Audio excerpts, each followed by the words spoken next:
राजकीय भाषण म्हटलं की सर्वांना आठवतात ते स्वर्गीय गोपीनाथराव मुंडे, विलासरावजी देशमुख, आर.आर. पाटील तसेच सध्याच्या राजकारणात असलेले अनेक असे ज्येष्ठ नेते. उत्कृष्ट भाषणशैली, स्पष्ट मुद्देसूदपणा तसेच कोणताही आक्रस्ताळेपणा न करता आपली भावना सर्वसामान्य मतदारापर्यंत पोहोचवण्याची जी कला या लोकांकडे होती किंवा आहे ती खरंच वाखजण्यासारखी आहे. पूर्वीची राजकारणी लोकांची भाषणे ऐकताना श्रोते अगदी तल्लीन होऊन जायचे. कोणत्याही अश्लील आणि शिवराळ भाषेचा वापर न करता ही नेते मंडळी चौपेर फटकेबाजी करायची. ती भाषणे अक्षरशः मतदारांच्या हृदयाला देखील भिडायची. फक्त ह्या नेते मंडळांची भाषणे ऐकायला सर्वसामान्य लोक कितीतरी किलोमीटर दूरवरून यायचे. संपूर्ण भाषणामध्ये सामाजिक समस्येवर बोलत असताना दुसरीकडे आपल्या विनोदी शैलीतून ही नेते मंडळी श्रोत्यांना अगदी खुश करून टाकायची. परंतु नंतरच्या काळात हळूहळू राजकारणाचा स्तर बदलत गेला तसे तसे राजकारणी लोकांची भाषण करण्याची पद्धत आणि शब्दावरचा लगाम देखील हळूहळू सुटत गेला. वैयक्तिक टीका, शिवराळ भाषेचा वापर, जाती जातीमध्ये तेढ निर्माण करणारी वक्तव्य आपणाला अलीकडच्या काळातील भाषणातून दिसू लागली. परंतु काल परवा एक असा प्रकार घडला की ज्याने सर्वत्र नावाजल्या जाणाऱ्या महाराष्ट्राच्या राजकीय परंपरेला काळिमा फासला गेला असं म्हटलं तर वावगं ठरणार नाही. पाठीमागच्या काही दिवसात केंद्रीय मंत्री नारायण राणे यांचे ज्येष्ठ चिरंजीव निलेश राणे यांनी गुहागर येथे भाषणादरम्यान आपले राजकीय विरोधक भास्कर जाधव यांच्यावर टीका करत असताना आईवरून शिवीगाळ केली आणि या संपूर्ण भाषणादरम्यान अगदी गलिच्छ भाषेचा वापर देखील केला. एकूणच महाराष्ट्राच्या इतिहासात असा प्रकार कदाचित पहिल्यांदाच घडला असावा. हे होतं ना होते तोपर्यंत त्यांचे बंधू नितेश राणे यांनी देखील काल परवा भाषणादरम्यान पोलीस प्रशासनाबाबत चुकीचं वक्तव्य केलं आणि अप्रत्यक्षरित्या पोलिसांना सज्जड दम देखील दिला. बरं, नितेश राणेंची ही पहिली वेळ नव्हती. या अगोदर देखील बऱ्याचदा त्यांनी वादग्रस्त वक्तव्य केली आहेत.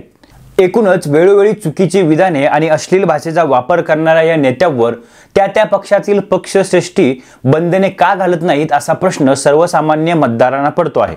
एकूणच ही संपूर्ण प्रकरणे नेमकी काय आहेत हे आपण या व्हिडिओच्या माध्यमातून जाणून घेण्याचा प्रयत्न करणार आहोत. तसं पाहायला गेलं तर आमदार भास्कर जाधव आणि नारायण राणे सुरुवातीपासूनचे राजकीय विरोधक आहेत. नेहमी या दोघांमध्ये एकमेकांबद्दल कलगीतुरा चाललेला आपण पाहत असतो. कधी नारायण राणेंचे पुत्र भास्कर जाधव यांच्यावर टीका करतात तर या उलट कधी भास्कर जाधव हे नारायण राणे किंवा त्यांच्या मुलावरती टीका करताना नेहमी आपण पाहत असतो. अशातच गेल्या काही दिवसापूर्वी उद्धव ठाकरे हे गोकर्ण दौऱ्यावर असताना भास्कर जाधव यांनी नारायण राणे व त्यांच्या मुलावर खालच्या पातळीवर जाऊन टीका केली होती. त्यामुळे या दोन्ही नेत्यांमध्ये शाब्दिक संघर्ष सुरू होता. अशातच गेल्या आठवड्यात निलेश राणे यांची भास्कर जाधव यांचे होम ग्राउंड असलेल्या गुहागर येथे सभा होती. त्या सभेला जात असताना चिपळूण येथे भास्कर जाधव यांच्या जनसंपर्क कार्यालयासमोर दोन्ही बाजूंचे समर्थक एकमेकांना भिडले आणि यावेळेस दोन्ही बाजूने दगडफेक देखील करण्यात आली.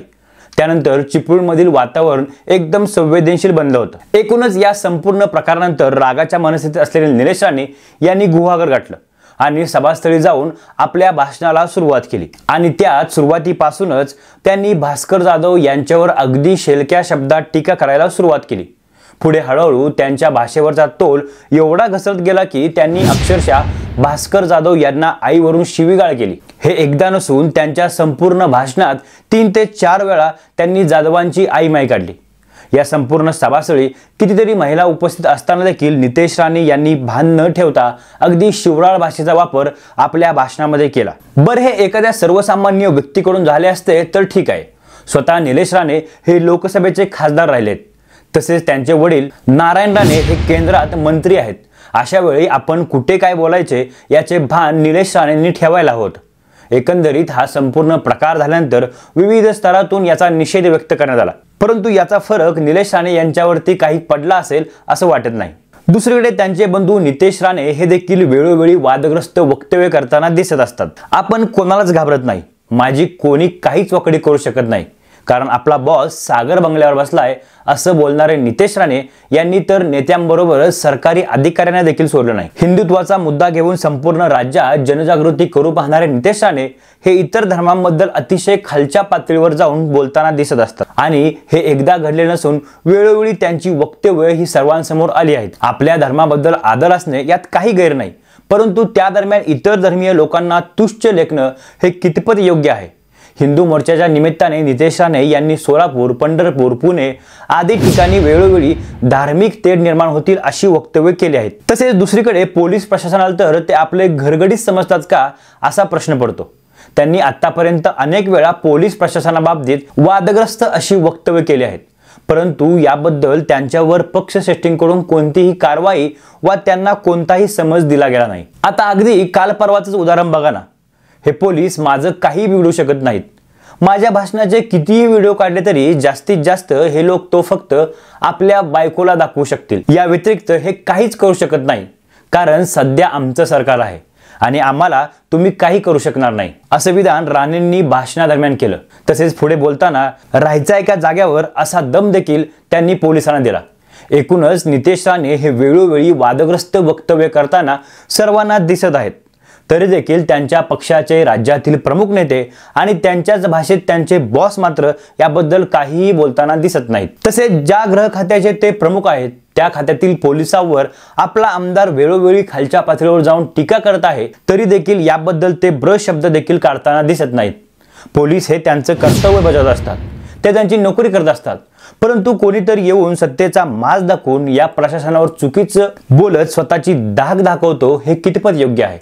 एकंदरीत सर्वच पक्षातील ज्येष्ठ नेत्यांनी अशी वादग्रस्त वक्तव्य करणाऱ्या आपल्या पक्षातील नेत्यांना समज दिला पाहिजे। सार्वजनिक ठिकाणी भाषण करताना आपल्या शब्दावर लगाम ठेवण्याच्या सूचना देखील केल्या पाहिजेत, तर दुसरीकडे कायद्याच्या चौकटीत देखील याबद्दल कडक नियम बनवणे गरजेचे आहे, तरच हे बेताल लोकप्रतिनिधी जाग्यावर येऊ शकतात।